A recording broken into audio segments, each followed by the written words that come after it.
अब तो प्रभु श्री राम जी का प्रतिष्ठा भी हो गया और मंदिर का उद्घाटन भी हो गया और 2024 जीतने के लिए रास्ता भी खुल गया। मैं डॉक्टर राजेश कुमार सिंह, प्रदेश उपाध्यक्ष, उत्तर प्रदेश भारतीय जननायक पार्टी, समाज के बीच में एक दिल से लगी हुई बात रखना चाहता हूँ। अभी कुछ दिन पहले कई हजार स्क्वायर फीट ज़मीन अमिताभ बच्चन जी ने ठीक अयोध्या राम मंदिर के सामने खरीद लिया है। जब यह खबर हमको पता चली कि अब अमिताभ बच्चन जी बम्बई छोड़कर अयोध्या में रहने के लिए ज़मीन ले लिए हैं और मकान बनाने जा रहे हैं, तुरंत कान खड़ा हो गया और हमको ये लगने लगा कि अयोध्या के आसपास जितने सूर्यवंशी ठाकुर या रघुवंशी ठाकुर वहाँ थे, उनकी ज़मीन कोदो की भाव प्रभु श्री राम के नाम समर्पित किया गया और प्रभु श्री राम के नाम पर लेने का प्रयास किया गया और लिया गया और लोग हंसते हंसते खुशी खुशी दे दिए। आज वही ज़मीन, मंदिर की ज़मीन या वहाँ के लोगों की ज़मीन, पहले ही लोग कोदो के भाव ले चुके हैं और सभी लोग सरकार से अटैच हैं। वो सरकार के लोग हैं। जैसे कोई बड़े पूंजीपति, कोई बड़ा मालिक जब कोई भी फैक्ट्री खोलता है या कोई भी बिजनेस चालू करता है तो अपने फैक्ट्री के आसपास, अपने दुकान के आसपास ऐसे लोगों को बसाता है जो उस मंदिर की बदौलत या उस फैक्ट्री की बदौलत अधिक से अधिक कमा सके। वही हाल मंदिरों का है। मंदिर एक कमाने का जरिया तो है ही, साथ में अपने लोगों को बढ़ाने का बहुत बड़ा धंधा भी है। प्रभु श्री राम 5000 वर्षों के बाद, लोगों के अनुसार, या 500 वर्षों के बाद अयोध्या में प्राण प्रतिष्ठा पाए हैं और मंदिर का उद्घाटन भी हुआ है। जबकि कई लाख वर्ष पहले हमारे प्रभु श्री राम अयोध्या में जन्म ले चुके थे। कुछ आतिताइयों की वजह से उन्हें दंश सहना पड़ा और भक्तों के अभाव में परेशानियों का सामना करना पड़ा, क्योंकि भक्त कमज़ोर हो चुके थे जो सनातनी थे। बिगुल फूंकने का काम अंग्रेज़ों के जाने के बाद ये सारा खेल मुग़लों और अंग्रेज़ों का रहा। लेकिन इस खेल को समाप्त करने के लिए 1949 में बाबरी मस्जिद के अंदर प्रभु श्री राम के मंदिर की मूर्ति की स्थापना की गई, जिसमें एक मुसलमान दरोगा ने साबित किया कि प्रभु श्री राम प्रकट हुए। मामला चल रहा था और कुछ अपोजिट पार्टी के लोग विरोध भी कर रहे थे कि बाबरी मस्जिद में प्रभु श्री राम का मूर्ति रखकर नेहरू जी ने बाबरी मस्जिद को मंदिर घोषित करने का जो काम किया वो गलत है। कुछ लोग वीडियो देखे भी होंगे, सुने भी होंगे कि जो सरकार आज है उन्हीं सरकार के लोग इस तरह की बातें सदन में उठाए थे। आपको किसने अधिकार दिया कि बाबरी मस्जिद को आप मंदिर साबित करना चाहते हैं? ठीक उन्हीं के खून ने सत्ता पाने के बाद, जिनका नाम था राजीव गांधी, उन्होंने बाबरी मस्जिद का ताला खुलवाया और हिंदू समाज के लोग उसमें पूजा करने जाने लगे। इससे किसी को कोई मतलब नहीं था। लेकिन जो आज की सरकारें हैं ये अन्य लोगों को खोदने का काम किया और संविधान के माध्यम से प्रभु को कटघरे में खड़ा करने का काम किया। और जो काम मुगलों और अंग्रेज़ों ने किया वही काम इस सरकार ने शुरू किया और उस पर बवाल मचा। जब इन लोगों को लगा कि प्रभु श्री राम का श्रेय कांग्रेस ले रही है या ले लेगी, तो इन लोगों ने प्रभु श्री राम का मुद्दा बनाकर पहले तो उन्हें रोकने का काम किए, फिर रथ लेकर पूरे भारत में निकल पड़े, जिसमें तमाम लोग जो आज कुजात की तरह छांट दिए गए हैं उसमें वही लोग थे। जिस राम रथ पर प्रभु की कृपा से राम भक्तों की चढ़ावा बहुत आया, लेकिन उसका कोई हिसाब किसी को मिला नहीं।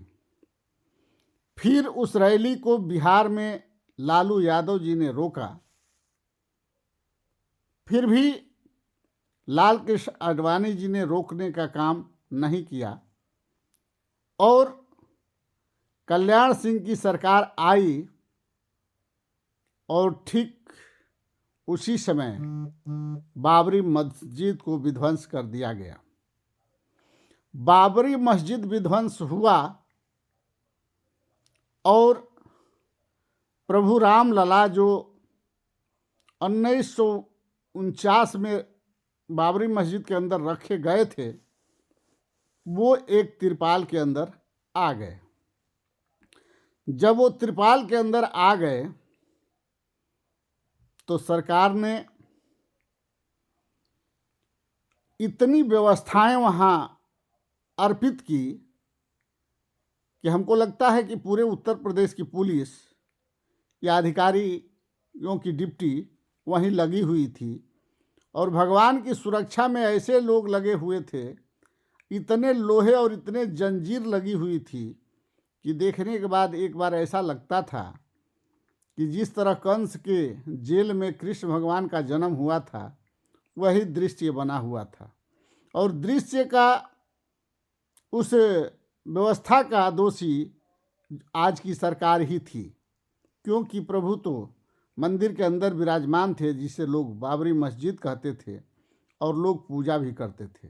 लेकिन इन्हीं की बदौलत इतने दिन भगवान त्रिपाल में रहे और जो फैसला 2013 के पहले आया था उसको यह सरकार मानने से इनकार कर दी और यही सरकार जब आई और जब वही फैसला दोबारा आया तो उसको इस सरकार ने माना और वहाँ मंदिर बनाने का काम किया।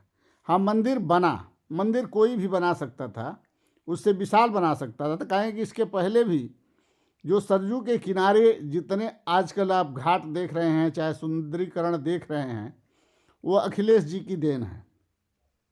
मंदिर की बात रही तो फैसला आया था तो कोई भी बना सकता था, लेकिन जब सरकार रोक नहीं लगाई होती। लेकिन ठीक है, रोक लगाई, फिर अपनी सरकार आई तो फिर उन्होंने बनाने का काम किया। कारण था कि कोई मुद्दा उनके पास था नहीं, मुद्दा श्री राम जी का ही मुद्दा रह गया था, क्योंकि 2024 जीतना था। 2014 तो झूठ के बल पर जीता गया, 2019 हिंदुस्तान पाकिस्तान के नाम पर जीता गया, पुलवामा के नाम पर जीता गया, और 2024 को जीतना था तो प्रभु राम का ही एक सहारा था। हम प्रधानमंत्री जी का शुक्रगुजार हैं और माननीय योगी जी के शुक्रगुजार हैं जिन्होंने अयोध्या को अयोध्या महसूस कराया और प्रभु श्री राम के मंदिर तो बने जरूर, लेकिन मंदिर को पूरे भारत क्या पूरे विश्व में चर्चा का विषय अगर बनाने का कोई काम किया अपने फायदे के लिए, तो माननीय प्रधानमंत्री जी और माननीय योगी जी ने किया, क्योंकि प्रभु श्री राम का तो मंदिर बन ही रहा है, लेकिन प्रभु श्री राम को हाथ पकड़ाकर ले जाने वाला कौन था? प्रभु श्री राम को हाथ पकड़ाकर ले जाकर के मंदिर में बिठाने वाला कौन था? प्रभु श्री राम जी को लाने वाला कौन था? ये सब बात ये साबित करती है कि प्रभु श्री राम इसके पहले थे ही नहीं। ये सिर्फ बीजेपी सरकार जब से आई है, 2014 के बाद आज़ादी मिली है, 2022 के बाद प्रभु श्री राम आए हैं, जो 22 जनवरी 2024 में स्थापित हुए हैं। इसके पहले इनका कोई ना अस्तित्व था, ना कोई व्यवस्था थी। लेकिन हम सबसे ताकतवर उस संविधान को मानते हैं जिस संविधान की बदौलत प्रभु श्री राम को भी 500 वर्षों तक अदालत का दरवाज़ा खटखटाना पड़ा। ये सब होने के बाद मंदिर बना, खुशी सबको है, लेकिन तकलीफ इस बात का है कि उस मंदिर से फ़ायदा किसको है? भगवान तो सबके रग रग में है, भगवान तो सब कण में है, भगवान तो सबके घर में है, भगवान तो सबके दिल में है, भगवान तो सिर के सबके मन में है। लेकिन अयोध्या में जो मंदिर बना है, बनारस में जो काशी विश्वनाथ जी का मंदिर बना है, या मथुरा में जो कुछ भी बना है, ये हमारे धर्म का बहुत बड़ा प्रतीक और बहुत बड़ा एक उम्मीद है, जो सनातन हमारा आज भी जिंदा है, और जिंदा रखने वाले लोगों को सलाम है और बंदन है, जिन्होंने बाबरी मस्जिद गिराते समय गोली खाई और सरजू को अपने खून से लाल की। उस बलिदानियों को सत सत नमन के साथ ये कहना चाहूँगा कि सरकार से एक निवेदन है कि जहाँ भी आप कोई भी नया काम कर रहे हैं, जैसे मंदिर बना रहे हैं या कोई कल कारखाना बना रहे हैं, तो आपसे एक ही निवेदन है कि जो लोग आपको पैसा देकर चुनाव में जिताने का काम कर रहे हैं, उनको वहाँ ज़मीन न देकर, उनको वहाँ कारोबार न कराकर, गरीब किसान मजदूरों को सस्ते दरों में ज़मीन देकर बसाने का काम करें, या जो अयोध्या के लोगों के घर तोड़कर आप दूसरे को बसाने का प्रयास कर रहे हैं, वो यह ना करके अयोध्या या काशी या मथुरा, जो मंदिर के आसपास के लोग हैं जिनका घर तोड़ा जा रहा है, उनको ही ज़मीन देकर बसाया जाए और उन्हें कमाने का, रोजगार करने का अवसर प्रदान किया जाए। क्योंकि आपके जो लोग हैं गुजरात में कमा रहे हैं, बम्बई में कमा रहे हैं, कलकत्ता में कमा रहे हैं, लखनऊ में कमा रहे हैं, तमाम शहरों में बड़े बड़े बिजनेस और कारोबार करके कमा रहे हैं, बॉलीवुड में कमा रहे हैं, नेतागिरी में कमा रहे हैं, उनके लिए मंदिरों के आसपास ज़मीन ज़रूरत नहीं है, कल कारखानों के आसपास ज़मीन की ज़रूरत नहीं है। ज़रूरत है गरीबों की, ज़रूरत है किसानों को, ज़रूरत है उन लोगों को जो किसी काम लायक नहीं है, जिनका कोई सहारा नहीं है, जिनके लोग मस्जिद तोड़ने में अपने शरीर को बलिदान कर दिए, अपने शरीर को प्रभु के नाम समर्पित कर दिए, उनके परिवार के लोगों को, जो अपना खून बहाए, उनके परिवार को वहाँ बसाना चाहिए। सस्ते दरों में, बिना पैसे का एक सरकारी रेट रख दिया जाए, भैया ये घर बनाकर हम दे रहे हैं 90 वर्षों के लिए, इसका इतना पैसा तुमको भरना होगा, इतने वर्षों के बाद भरते रहोगे तो तुम फिर आगे रहोगे, नहीं भरोगे तो निकाल दिया जाएगा। इस तरह से गरीबों को अगर कमाने का व्यवस्था सरकार करती है, तब तो ये सब कुछ ठीक है। लेकिन अगर प्रभु के नाम पर, प्रभु शिव के नाम पर, प्रभु कृष्ण के नाम पर अपने और अपने लोगों का पेट भरने का अगर काम सरकार करती है और गरीब निसहाय लोगों से चढ़ावा चढ़वा कर उस चढ़ावे का फ़ायदा अपने उठाना चाहती है, तो ये गलत है। क्योंकि प्रभु श्री राम 14 वर्ष राजपाट छोड़कर इसलिए गए थे कि कोई भी इंसान हमारे नाम पर राजपाट न करे और हमारे नाम पर नाम लेकर अरबों खरबों कमाकर एसी में न घूमे, हवाई जहाज़ में न उड़े, इसलिए भगवान ने बिना चप्पल बिना जूता पैदल काट कूच जंगल में घूम घूम करके लोगों को संदेश ये देने का काम किए कि राजा राजा होता है जो प्रजा के लिए नंगे पांव घूम सकता है।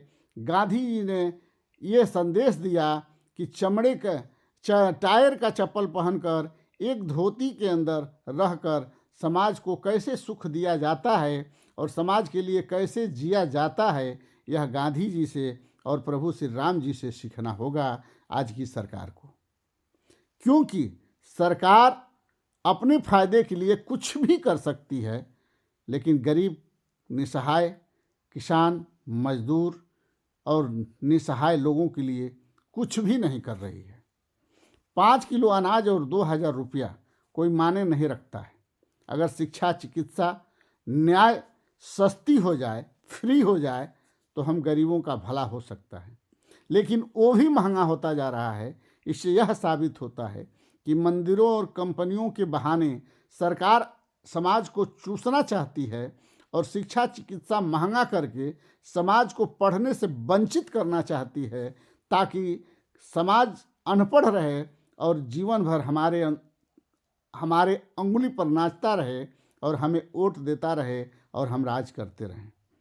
तो हम सरकार से निवेदन करना चाहेंगे कि आपकी भी उम्र ख़त्म हो चुकी है और सरकार की भी उम्र ख़त्म हो चुकी है। सरकार में दूसरे दूसरे लोग आएंगे और सरकार आगे बढ़ेगी, ठीक है, लेकिन अपने उम्र का ध्यान रखते हुए समाज के हित में कुछ ऐसा काम करिए जो आप अमर होइए। हम जानते हैं मंदिर बनाएंगे आप और अमर हो जाएंगे। हम ये भी जानते हैं कि हिंदू भी पूजेंगे। हम ये भी जानते हैं कि आप कुछ दिन में मस्जिद भी बनाएंगे। अब हम ये भी जानते हैं कि आपको मुसलमान भी पूजेंगे। आप किसी से दोषी नहीं बनेंगे, आप अमर हो जाएंगे। अयोध्या में आपका नाम स्वर्ण अक्षरों में लिखा जाएगा, काशी में आपका नाम स्वर्ण अक्षरों में लिखा जाएगा, मथुरा में आपका नाम स्वर्ण अक्षरों में लिखा जाएगा। क्योंकि आपके पहले किसी प्रधानमंत्री ने इतनी हिम्मत नहीं दिखाई, क्योंकि उसके पास इतना पैसा नहीं था, उसके पास इतना चंदा नहीं था, उसके पास इतने दिखावा नहीं थे, उसके पास इतनी मीडिया नहीं थी, उसके पास इतने ड्रेस नहीं थे, उनके पास इतने खर्चे नहीं थे, उनके पास इतनी व्यवस्थाएं नहीं थी।